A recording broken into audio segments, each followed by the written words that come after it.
As the days went by, Maria couldn't help but feel like she was trapped in a web of secrets and lies.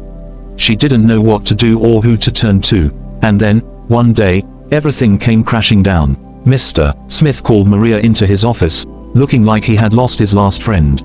"Maria, I need to ask you something," Mr. Smith said, his voice shaking. "Do you know anything about Emma and Alex?" Maria's heart skipped a beat. She didn't know what to say. "I don't know what you're talking about, Mr. Smith," Maria lied, trying to sound convincing. But Mr. Smith just looked at her, his eyes filled with sadness. "Don't lie to me, Maria," Mr. Smith said. "I know you know something. Please, just tell me the truth." Maria felt like she was trapped. She didn't know what to do. And then, just as suddenly as it had started, everything went black again.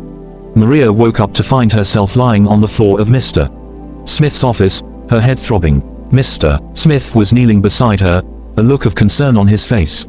"Maria, I'm so sorry," Mr. Smith said, helping Maria to her feet. "I didn't mean to scare you. Please, just tell me the truth." Maria knew she couldn't keep the secret any longer. She took a deep breath and told Mr. Smith everything, about the whispers, the touches, the love letter.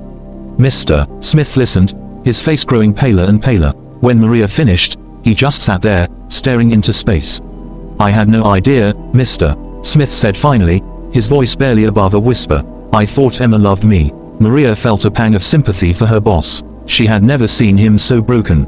"I'm sorry, Mr. Smith," Maria said, putting a hand on his shoulder. "I didn't want to hurt you." Mr. Smith looked up at Maria, his eyes filled with tears. "You didn't hurt me, Maria," Mr. Smith said. "Emma did, and Alex. They're the ones who betrayed me." Maria didn't know what to say. She just stood there, feeling helpless. And then, just as suddenly as it had started, Mr.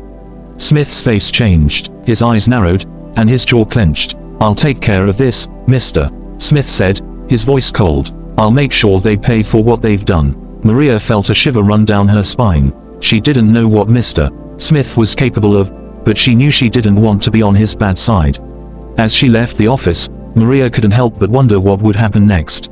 Would Mr. Smith confront Emma and Alex? Would he end their engagement? And what would happen to Maria, now that she had spilled the beans? Only time would tell.